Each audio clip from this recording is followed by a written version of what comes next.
Welcome to explore with Pallab. Explore with পল্লবে আপনাদের সবাইকে স্বাগত জানাচ্ছি। আজকে 8ই জুন 2024। আমি এখন দেখতে যাচ্ছি কলকাতার মধ্যেই অবস্থিত একটা ভীষণ সুন্দর ইমামবাড়া। আপনারা যারা যারা এই ইমামবাড়াটা দেখেছেন তারা আরেকবার আমার সাথে ঘুরে নিন, আর যারা দেখেননি তারা ভিডিওটা সম্পূর্ণ দেখুন, তাহলে কিভাবে যাবেন, কি কি দেখবেন সব কিছু জানতে পেরে যাবেন। আমার সাথে ঘুরে দেখুন কলকাতার ইমামবাড়া। আমরা সেক্টর 5 থেকে আমাদের যাত্রা শুরু করলাম এবং এই হচ্ছে মোহনা। আজকে আমরা দুজনে মিলেই বেরিয়ে পড়লাম কলকাতার ইমামবাড়া দেখতে। আমরা এই সেক্টর 5 থেকে, যেহেতু সেক্টর 5-এ আমাদের বাড়ি, অবশ্যই আমাদেরকে এখান থেকেই স্টার্ট করতে হবে। সেক্টর 5 থেকে আমরা প্রথমে যাব চিংড়িঘাটা। চিংড়িঘাটা থেকে মা ফ্লাইওভার ধরে যাব হেস্টিংস, তারপর সেখান থেকে খিদিরপুর হয়ে গার্ডেন রিচ। এক্সপ্লোর উইথ পল্লবের পক্ষ থেকে আপনাদের সবার প্রতি রইল আমার একান্ত অনুরোধ, আপনারা যখন ড্রাইভ করবেন তখন খুব সেফলি ড্রাইভ করবেন, because safe drive safe life. এখন চিংড়িঘাটা এসে পৌঁছালাম। এই চিংড়িঘাটার এইখানে যেখানে এসছি, এখানে দেখুন দুটো রাস্তা আছে। একটা হচ্ছে এইখানে যেটা সোজা চলে যাচ্ছে মা ফ্লাইওভারের দিকে, আর আমার এই পেছন দিকে রাস্তাটা হচ্ছে এইটা চলে যাচ্ছে আপনার উল্টোডাঙ্গার দিকে। তো আমরা উল্টোডাঙ্গার দিকে তো অবশ্যই যাবো না, সেক্টর 5 থেকে এসছি। এখন আমরা যাব হচ্ছে সেটা হচ্ছে এইখান থেকে সোজা গিয়ে মা ফ্লাইওভার ধরবো। মা ফ্লাইওভার ধরে আমরা পৌঁছাবো হেস্টিংস। চিংড়িঘাটা পেরিয়ে মা ফ্লাইওভারের দিকে যেতে বাঁ হাতে ভীষণ সুন্দর একটা ঝিল আছে। জলের পাশ দিয়ে যখন অতিক্রম করছিলাম তখন মনে হচ্ছিল বাইরের টেম্পারেচারটা অন্তত 5 ডিগ্রি কম হয়ে গেছে। এত অপূর্ব ফিলিং লাগছিল, আর একটা ঠান্ডা হাওয়া দিচ্ছিল, ভীষণ ভীষণ সুন্দর লাগছিল। মানে সে আপনাদেরকে বলে বোঝাতে পারবো না।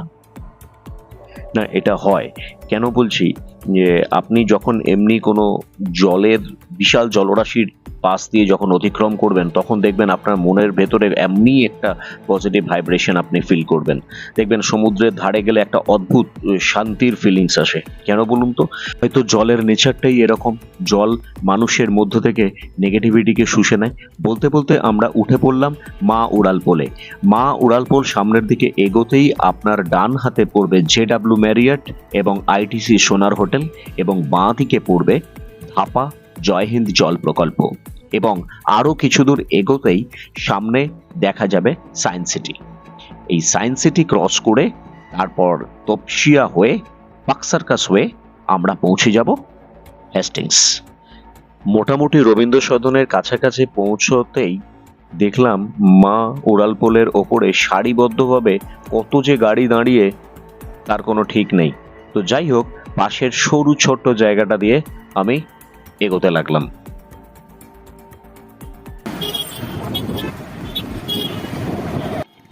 মা ফ্লাইওভার শুরু হচ্ছে ধাপার মাঠ থেকে এবং শেষ হচ্ছে রেসকোর্সের কাছে। টোটাল দৈর্ঘ্য 9.2 কিলোমিটার, এবং এটা আমাদের ভারতের চতুর্থ দীর্ঘ উড়ালপোল। সেই উড়ালপোল পেরিয়ে আমরাও রেসকোর্সের কাছে এসে পৌঁছালাম এবং আরো সামনের দিকে এগিয়ে চললাম। পৌঁছলাম হেস্টিংসের কাছে। এই দেখুন, হেস্টিংসের কাছে পৌঁছে এই আমার পেছনের যে রাস্তাটা, এইটা আপনার উঠে যাচ্ছে সোজা সেকেন্ড হুগলি ব্রিজ, মানে আমাদের দ্বিতীয় হুগলি সেতু যেটা। আর আমার পেছন দিকের এই যে রাস্তাটা আছে, এই রাস্তাটা আপনার পৌঁছে যাচ্ছে হচ্ছে মা ফ্লাইওভার, মানে যেটা দিয়ে আমরা এক্ষুনি এলাম। এবার আমরা আর সেকেন্ড হুগলি ব্রিজের রাস্তাটা উঠবো না, আমরা আমাদের পিছনের এই যে রাস্তাটা আছে খিদিরপুর যাওয়ার রাস্তাটা, আমরা ওই খিদিরপুর যাওয়ার রাস্তাটাতে ধরবো। আর এই দেখছেন এই যে ফ্লাইওভারটা উঠছে, এই ফ্লাইওভারটা এইটাই হচ্ছে সেকেন্ড হুগলি ব্রিজ যাওয়ার রাস্তা। কিন্তু আমরা আজকে ওই রাস্তাটা ধরবো না, আমরা সোজা খিদিরপুরের দিকে রাস্তাটা ধরে বাঁদিকে হয়ে গার্ডেন রিচ বেরিয়ে যাবো। এই এখন যে রাস্তাটা দিয়ে যাচ্ছি, বুঝলে, এই রাস্তাটার নাম হচ্ছে কালমার্ক সড়ক। ঠিক আছে, এই রাস্তাটা আমাদের এই গার্ডেন রিচ অব্দি যাচ্ছে, গার্ডেন রিচ অব্দি যাচ্ছে, এবং পরে গার্ডেন রিচ থেকে সোজা চলে যাচ্ছে বটতলা।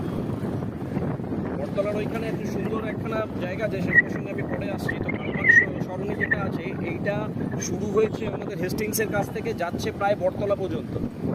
মানে বহু পুরনো রাস্তা এটা এই অঞ্চলের। দেখ, এবার তো আমরা সোজা যাব একদম। সোজা গেলে এই যে রাস্তাটা, এই বাঁদিকে যে জায়গাটা পড়ছে, এইটা হচ্ছে, দেখো এইটা হচ্ছে কাপড় বাড়ি ডান দিকেরটা। আর বাঁদিকে এই যে ভেতরে গলিটা ঢুকছে এইখানেই হচ্ছে ফ্যান্সি। আচ্ছা, এটাই ফ্যান্সি মার্কেট? এইটা ফ্যান্সি মার্কেট নয়, মানে এই অঞ্চলটাতেই ফ্যান্সি মার্কেট আছে। আচ্ছা আচ্ছা আচ্ছা, এই তো ফ্যান্সি মার্কেট দেখা এক্স্যাক্টলি, যাচ্ছে, এটা হচ্ছে ফ্যান্সি ফ্যান্সি মার্কেট। পুরো ফ্যান্সি মার্কেট আমরা যেটা নামে পরিচিত আর কি, আচ্ছা আচ্ছা, এটাই হচ্ছে সেই ফ্যান্সি মার্কেট। এখানটা একদিন আসতে হবে তাহলে। একদম নাম শুনেছি ফ্যান্সি মার্কেটের, Right. প্রথম দেখলাম। রাইট, এই হচ্ছে খিদিরপুর ফ্যান্সি মার্কেট। আচ্ছা আচ্ছা, এই হচ্ছে ইন্ডিয়া রেস্টুরেন্ট। এই সামনে যে দেখছো, তাই দেখো, এটা হচ্ছে খিদিরপুর ডক, এটা হচ্ছে 5 নম্বর গেট। এখন আমরা যে ব্রিজটা উঠছি এইটা হচ্ছে ডকের ব্রিজ। আচ্ছা, সেই একটা ফোল্ডিং ব্রিজ আছে যেটা তো, আমি শিওর নয় এই ব্রিজটাই ফোল্ডিং হয় কিনা, ওখানে তো তার তো মাঝখান দিয়ে কিছু একটা দেখা যাচ্ছে না। দেখে নিচ্ছি।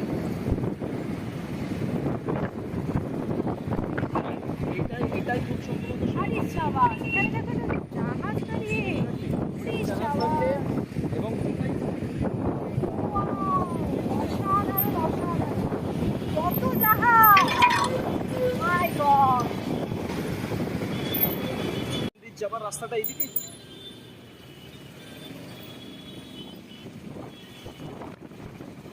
দাদা, গার্ডেন ব্রিজের যে ইমামবাড়াটা আছে বাঁদিকে, ইমামবাড়া বাঁদিকে, হ্যাঁ হ্যাঁ, মেটিয়া ব্রুজ বাঁদিকে তো।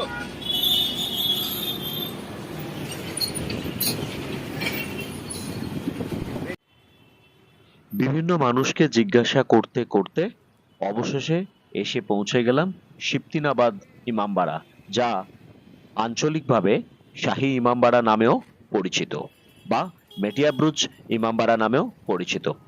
ওই যে দূরে দেখা যাচ্ছে ন্যাশনাল ফ্ল্যাগ উঠছে, ওইটা হচ্ছে মেটিয়াব্রুজ শিপ বিল্ডিং কোম্পানির অফিস। ঠিক তার উল্টো দিকেই হচ্ছে এই শাহী ইমামবাড়া। ফাইনালি হেস্টিংস হয়ে গার্ডেন ব্রিজ হয়ে এসে পৌঁছালাম এখন মেটিয়া ব্রিজ শাহী ইমামবাড়ার সামনে। আপনারা আমার পেছনে দেখতে পাচ্ছেন, এইটাই হচ্ছে মেটিয়া ব্রিজের শাহী ইমামবাড়া। 1864 সাল নাগাদ ওয়াজেদ আলী শাহ, যিনি আওয়াধ বংশের ছিলেন, একদম শেষ নবাব, তিনি লখনৌ থেকে চলে আসেন কলকাতায়, দিয়ে এখানে এসে লখনৌর যে ভুলভুলাইয়া আছে, মানে যেটা বড় ইমামবাড়া, তার অনুকরণে এই ইমামবাড়াটাকে তৈরি করেন। চলুন আমার সাথে আপনারা এই ইমামবাড়াটা ঘুরে দেখুন।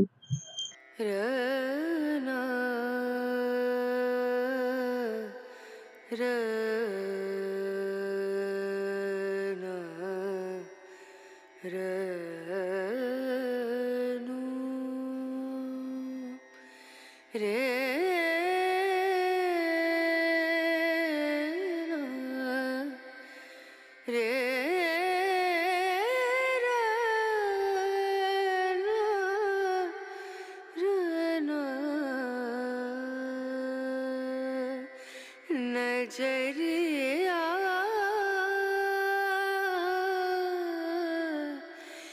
लागे नहीं कहीं ओ नजरिया लागे नहीं कहीं और। আমি এখন প্রধান দরজার সামনে দাঁড়িয়ে আছি। মেন এন্ট্রান্স থেকে ভেতরে ঢুকেই এই বাঁদিকে দেখুন, এই যে জায়গাটা রয়েছে, এইখানে আপনারা জুতো খুলে রাখতে পারেন। জুতো খুলে রাখার পরে আপনারা ভেতরে প্রবেশ করবেন। আমি জাস্ট ইমামবাড়ার ভেতরটাতে প্রবেশ করলাম এবং আপনাদেরকে ঘুরিয়ে দেখাচ্ছি। অপূর্ব সুন্দর, মানে কলকাতার মধ্যেই এত ভালো একটা জায়গা আছে, আমরা এখানে না আসলে সত্যি কথা বলছি বুঝতেই পারতাম না। আমার नजरिया नजरिया लागे नहीं कहीं लागे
ওয়াজেদ আলী শাহ 1866 সালে পরলোক গমন করার পর তাকে এই ইমামবাড়ারই এইখানে সমাধিস্থ করা হয় এবং পরবর্তীকালে তার সমাধির ওপরে প্রস্তুত করা হয় রূপোর তৈরি একটি খুব সুন্দর তাজিয়া, যেটা আপনারা এখন আমার সামনেই দেখতে পাচ্ছেন। এটা হলো নবাবের ব্যবহার করা চেয়ার, ঢাল এবং তার তরোয়াল। এখন আমি প্রবেশ করেছি ইমামবাড়ার ভেতরে। আমার পেছনটা দেখে বুঝতেই পারছেন যে সেই সময় ওয়াজেদ আলী শাহ কি তৈরি করে রেখে গেছেন। এখানে আমরা পেয়েছি একজন চাচাকে। এই চাচা আমাকে এই ইমামবাড়া সম্বন্ধে সংক্ষিপ্ত ইতিহাস আমাকে বললেন এবং যেটা বললেন এই ইমামবাড়ার সামনে রাস্তাটার নাম হচ্ছে নবাব আলী শাহ রোড এবং এই ইমামবাড়ার মধ্যে ওনাকে নজরবন্দি করে রাখা হয়েছিল, তাই তো? এটা এই ঢাঁচাটা যেরকম আপনার দুর্গা পুজো যেরকম মাঝে পড়ে গেলে পরে আবার নতুন করে মাঝে তৈরি দিয়ে আবার দুর্গা পুজো হলো, হ্যাঁ ওই রকম এটা এই চাহিদাটা ম্যাক্সিমাম ওই ঢাঁচাটা থাকে প্রতি বছর তো খালি কাগজ চেঞ্জ হয়। আচ্ছা আচ্ছা আচ্ছা, যে কোনো জায়গায় যাবেন মুসলিম এলাকায় এরকম দেখতে পাবেন কাগজ একদম একদম একজাক্টলি ওই জিনিসটা, কিন্তু ঢাঁচা ওই থাকবে আপনার কাগজটা প্রতি আমরা বেলেঘাটায় তো আমার জন্ম, আমাদের রাজপনি রাজা বেলেঘাটায়, মসজিদের পাশে ঠিক ওইখানে তো আপনার মানে বিখ্যাত একখানা পুকুর আছে যেখানে ওই গান্ধী মাঠের পাশে, এবং মহরমের যখন মিছিলটা বেরোয়, মিছিল বেরিয়ে যাবার পরে যখন গায়ে ওইসব মানে মিছিল শেষ হয়ে যাবার পরে ওই পুকুরটাতে গিয়েই কিন্তু একদম একদম আপনার গঙ্গা যেমন ঠিক জিনিসটা কি ঠিক অনেক কাকা কিন্তু আমাদেরকে খুব সুন্দর করে অনেক কিছু বোঝালেন। তবু আরেকটি জিনিস আপনাদেরকে দেখাই, এই যেরকম আপনার রামায়ণ ঠিক আমাদের কোরআন শরীফ 1856 সালে, এটা 1856 সালে কোরআন। এটা হচ্ছে যে ওনার ইলাংটান, আপনার যেরকম ইলাংটান ওরকম ইলাংটানের ওনার ওইখানে 1856 সালে। ওহো, এটা কি নবাবের নিজের হাতের লেখা? না নিজের হাতে লেখা না, ঠাকুরকার লেখা। তখন তো আপনার পেন ছিল না, দোয়াতে কালি দিয়ে দিয়ে লেখা হতো। কালিতে ওয়াজেদ আলী শাহের দাদু প্রিন্স মোহাম্মদ আলীর নিজের হাতের লেখা কোরআন। আর এর নিচে আছে আপনার ব্রিটিশ কাদার, ওনার ছেলে, একটাই ছেলে। আচ্ছা, আপনার কবর এটা, ওনাকে এগুলো রাখার জন্য তত্ত্ববোধ বিছানো হয়েছে। এটা আছে আমাদের হুজুরের পায়ের ছাপ, বাঁ পায়ে, মানে মোহাম্মদের না এই হযরত রাসূলুল্লাহ যে আছে আচ্ছা আচ্ছা পায়ের ছাপ। ও আপনি আচ্ছা, দিল্লিতে যাবেন হ্যাঁ হ্যাঁ হ্যাঁ, ডান পায়ে পাবেন, রাইট সাইড, আর বাঁ পাটা এখানে রাখা। বাঁ পাটা এখানে। এছাড়া ভারতবর্ষের ভেতরে আমাদের কোথাও নেই। দিল্লিতে পাচ্ছেন ডান পায়ের ছাপ আর বাঁ পায়ের ছাপ রাখা আছে আমাদের কলকাতাতে। হ্যাঁ, কোথাও নেই। এটা আছে আলী আজহারের ভাই যে দোলনা আছে, যেরকম আমাদের ছোটবেলাতে মা যে দোলনা, ঠিক দোলনা দিয়ে ঠিক কানাকানি করছে, এটা বাচ্চা কান্নাকানি করছে, যাবে রানি করছে, এটা বড় ছিল তার জন্য এটা একটা মডেল তৈরি করে রাখা হয়েছে। আর এটা হচ্ছে ওনার চিহ্ন, নবাবের চিহ্ন। আচ্ছা, এটা হচ্ছে নবাবের চিহ্ন। এটা সাইডে আমাদের যেমন সাইডে বানানো। ঠিক ঠিক ঠিক, ওনার যে পয়সা ছিল না, পয়সাতেও কিন্তু এই চিহ্নটা ছিল দেখছিলাম। এই চিহ্ন আছে, স্তম্ভ আছে, এটা একটা বড় বানানো হয়েছে সবজি মার্কেটে। যেমন আমরা অশোক স্তম্ভ ইউজ করি, সেই রকম হচ্ছে এইটা। ভাবতে পারছেন, হ্যাঁ, নবাবী এমব্লেম এখন আমরা সামনে দেখছি।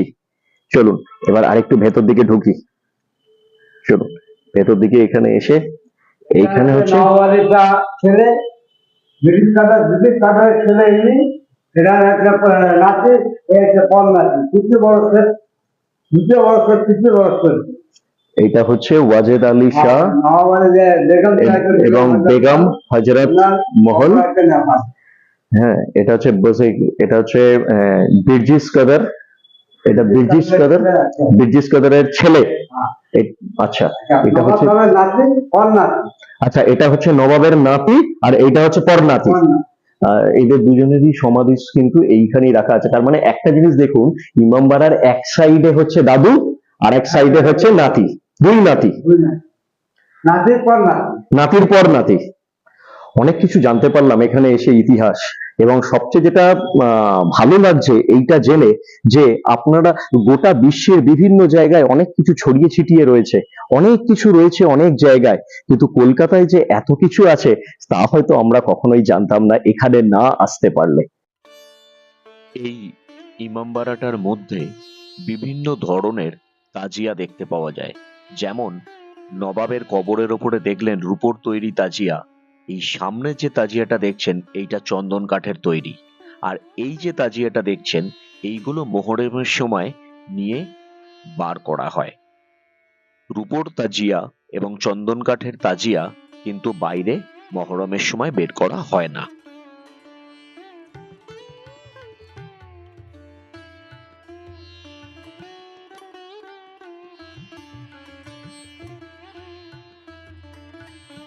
ইমামবাড়ার ভেতর থেকে বেরিয়ে সামনের দালানটাতে এসে মনটা এত ভালো লাগলো, ভাবলাম একটু এখানটাতে জিরিয়ে নি। তার আগে দেখে নিলাম খুব মূল্যবান আরো কিছু জিনিস।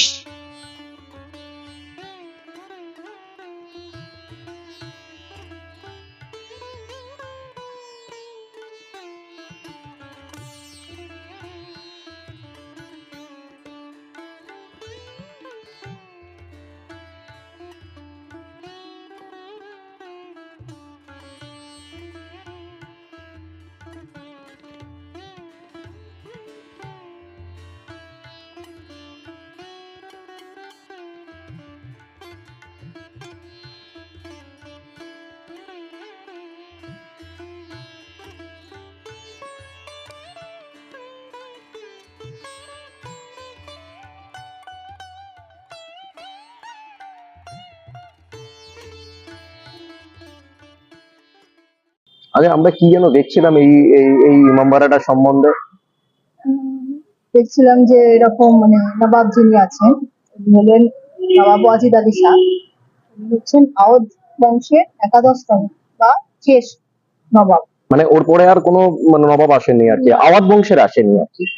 তো ওনাকে যখন মানে কি বলবো, ওনার যখন রাজত্ব নিয়ে নেওয়া হয় লখনৌতে, তারপর ওনাকে নিয়ে এখানে চলে আসে। আচ্ছা, এবং কাকা এখানে একটা কথা বললো আমাকে, যেটা সেটা হচ্ছে ওনাকে নাকি নজরবন্দি করে এখানে হ্যাঁ। রাখা হয়েছিল 2 বছর। এবং পেনশন একটা Right. পেনশনের বদলে উনি এখানে থাকতেন আর কি। হুম। এরকম মানে ক্ষমতা মানে ব্রিটিশ গভর্নমেন্ট কি এরকম পেনশন দিত কাউকে? আমি জানি না, নিশ্চয়ই দিতেন।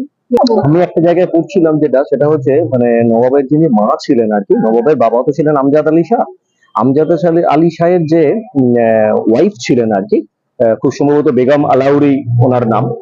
তো ওনার একজন পরিচারিকা ছিলেন আর কি। নবাবের যারা বেগম ছিল তারা কিন্তু হারেমে থাকতো, এবং হারেমটা সাধারণত থাকতো তলার দিক, আন্ডারগ্রাউন্ডে, এবং সেই হারেমে একজন পরিচারিকা ছিলেন আর কি। এলিজান। এলুজান তার নাম। তো এলুজান বোধহয় খুব সম্ভবত একটা বই বা কিছু লিখেছিল, হ্যাঁ, সেখান থেকেই জানা যায়, অনেক কিছু জানা যায়। এবং সেটা আমি দেখছিলাম। তা তুমি তো এটা সম্বন্ধে বিস্তারিত জেনেওছো বোধহয় একটুখানি। ওই কিছুটা পড়েছি। কি বলছেন একটু? মানে বলছেন যে যখন মানে 1856 সালে ওনাকে নির্বাসন দেওয়া হয়, তো তখন যে চিঠিটা, তখন ওনার মা আর কি সবে স্নান সেরে প্রসাধন সারছেন এমন সময় একটা চিঠিটা এসে উপস্থিত, একটা সিল করা খামের মধ্যে চিঠিটা এলো, এবং ওটা পড়ে উনি প্রচন্ড স্বাভাবিকভাবে খুব শক্ট হয়েছিলেন, এবং তখন উনি নবাবের কাছে ছুটে ছুটে যান। স্বাভাবিকভাবে উনি যখন মা, তো উনি নবাবের উপর খুব রেগে গিয়েছিলেন, এবং পরবর্তীকালে যখন অনেক কিছু বলার পরে তারপর যখন রাগটা একটু কমবে, তখন উনি ঠিক করলেন যে ইংল্যান্ডে যাবেন রানীর কাছে দেখা করতে। ওকে, যে রানী, আপনিও তো একজন মা, তো আপনারও তো সন্তান আছে, তা আমার সন্তানের রাজত্ব পাঠ কেড়ে নিয়ে আপনার কি আনন্দ হয়। তো সেইটা যাতে কনভিন্স করা যায় সেই কারণে উনি ইংল্যান্ড যাওয়ার জন্য একটা প্রস্তুতি পর্ব শুরু করলেন। আচ্ছা, এবং তারপরে দেখা গেল যে এই প্রস্তুতি মানে ইংল্যান্ডে যাওয়ার আগে কি করলেন, ওনাদের যত দামি দামি জিনিসপত্র, সোনা দানা বা আরো যা নবাবী দানা, তো নবাবের ব্যাপার তো বুঝতেই পারছো, অনেক কিছু দামি দামি জিনিসপত্র বা সোনার আসবাবপত্র বা সেসব মূল্যবান জিনিস করলেন কি হারেমের ভিতরে একটা চৌবাচ্চা ছিল।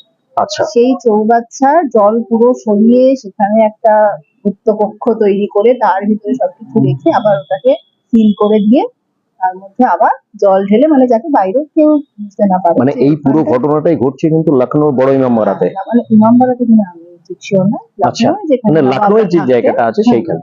ও সেটা এখনো সেইখানে। কিন্তু আমরা শিওর নয়, কিন্তু হ্যাঁ। লাখনৌ ওরা যেখানে থাকতেন আর কি, থাকতেন ওনারা, তবে সেইখানেই আশা করা যায় আর কি।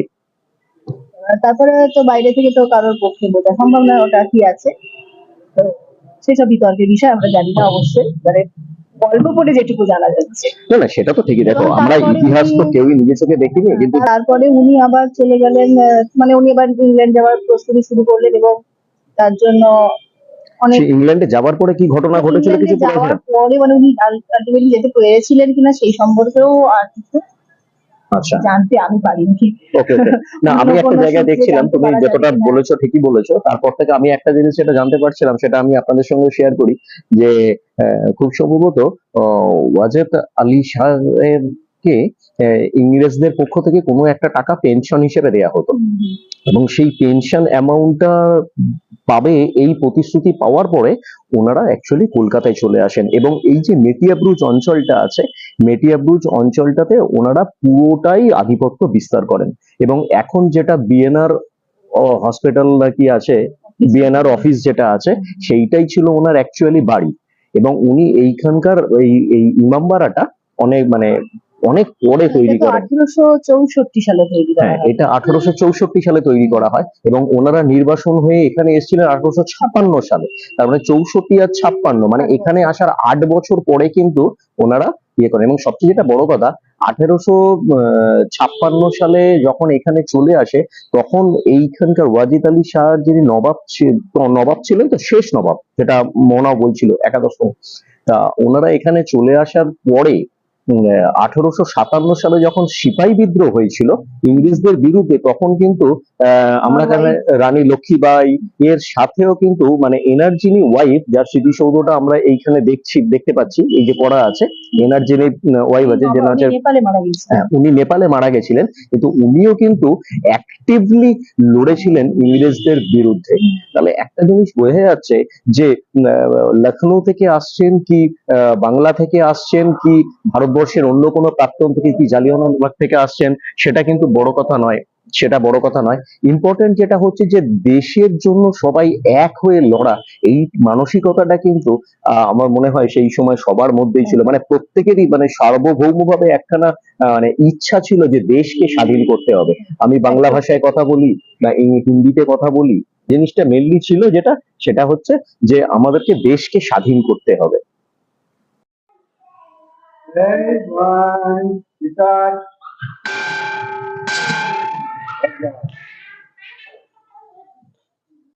আর এই জায়গাটা ছিল তখনকার দিনের নহবতখানা। যে কোনো অনুষ্ঠানে এইখান থেকে বাজানো হতো সানাই। এখন 3:25 বাজে, ইমামবাড়া ঘুরেছি, সত্যি কথা বলছি প্রচন্ড খিদে পেয়ে গেছে, এবং আজকে ইচ্ছা আছে বিরিয়ানি খাবো। বিরিয়ানির বেস্ট জায়গা কি কলকাতায়? আর্সেলান, এবং পাঁচটাকার মোড়ে আর্সেলানের সামনে এসে দাঁড়িয়েছে, ওইখানে আর্সেলানে খাবো আজকে। রাইট, কেন বিরিয়ানি, সেটা বিরিয়ানি খেতে খেতে গল্পটা বলবো। চল, আর্সেলানে ঢুকে গেছি, হচ্ছে মেনু চার্ট ঘুরে এসছি, মনে এসছে, ঠিক আছে। আর্সেলান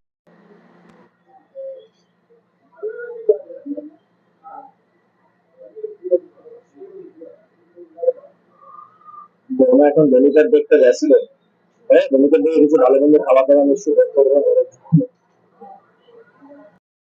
পরে আর্সেলানে এলাম। আর্সেলানের খাবার দাবার তো জানো খুবই ভালো হয়, হ্যাঁ। দিয়ে গেছে মাটন বিরিয়ানি, আর্সেলানের দিয়ে গেছে, এই দেখুন অনেক দিন পরে খাচ্ছি, বিশ্বাস করুন অনেক দিন পরে খাচ্ছি মাটন বিরিয়ানি আর্সেলানের। হ্যাঁ, মোহন একটা আসছে, মোহন অ্যাকচুয়ালি অর্ডার করেছে চিকেন রোল, আর আমি অর্ডার করেছি মাটন বিরিয়ানি। এবারে এইটা আমরা মোটামুটি ভাগ্যটা করে খাবো আর কি, কারণ একটা বিরিয়ানি যে পরিমাণে দিচ্ছে, সত্যি কথা বিশেষ করে আমার পক্ষে এতটা খাওয়া সম্ভব না, আর মোহনের পক্ষে এতটা খাওয়া সম্ভব না, ঠিক আছে। আর চিকেন রোলটা অনেকদিন ধরে খাবো খাবো করছিলাম, কিন্তু বুঝতে পারছিলাম না কোথায় খাবো, তো দেখলাম আজকে ভালো মৌকা আছে, একদিন খেয়ে নেওয়া যায়। এটা যেটা বলছিলাম, বিরিয়ানি কেন খেলাম আজকে, হঠাৎ করে ইমামবাড়া ঘুরে এসে কেন বিরিয়ানি খেলাম, তার কারণ হচ্ছে রাজেন্দ্র মিশ্রা যখন 1856 সালে এখানে চলে আসেন, বিরিয়ানি তৈরি করে বিক্রি করা ব্যাপারটা কিন্তু প্রথম কলকাতায় প্রচলন করা কিন্তু এবার বিক্রি করা যায়, মেলা পাস্তাকে বলছে বিক্রি করা কিনা সেটা বলতে পারবো না, তবে বিরিয়ানি প্রথম কলকাতায় তৈরি করা আর দমে তৈরি রান্না বিরিয়ানি প্রথম প্রচলন করে কিন্তু ইংরেজি সাই। এবং আপনাদেরকে বলি 2004 সালে আমি লখনৌ বেড়াতে গেছিলাম, তো তখন ওখানে গিয়ে লখনৌতে বিরিয়ানি খেয়েছিল,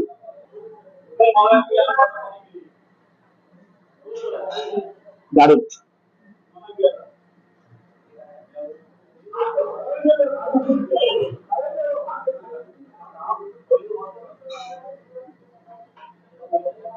অসাধারণ, সত্যি অসাধারণ।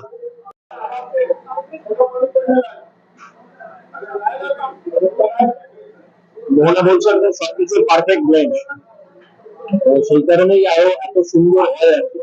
আর আসলে সবচেয়ে স্পেশালিটি হচ্ছে এদের মাটনের মাংসটা এতই বুঝিদের, একদম কমপ্লিট খাসির মাংস যাকে বলে। আলুটা হচ্ছে আলুটা আপনাদের দেখতে পাত্রে দেখা যাবে, এই যে মটন ভেতরে লুকিয়ে আছে, এই হচ্ছে মাটন।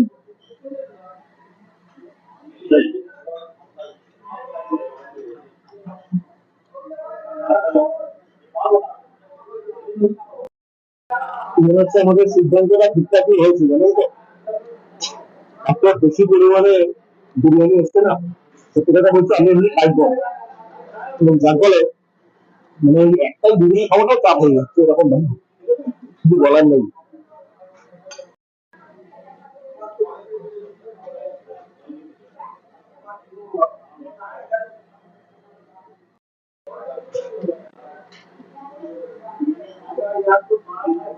খেতে খেতে ঘেমে গেছে।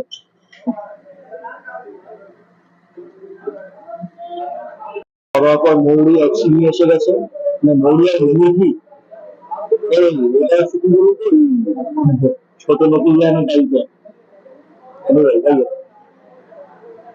মোহনগর এটা খেতে খুব ভালোবাসে, পারলে পুরো প্লেটটা নিয়ে চলে যায়, এরকম ব্যাপার।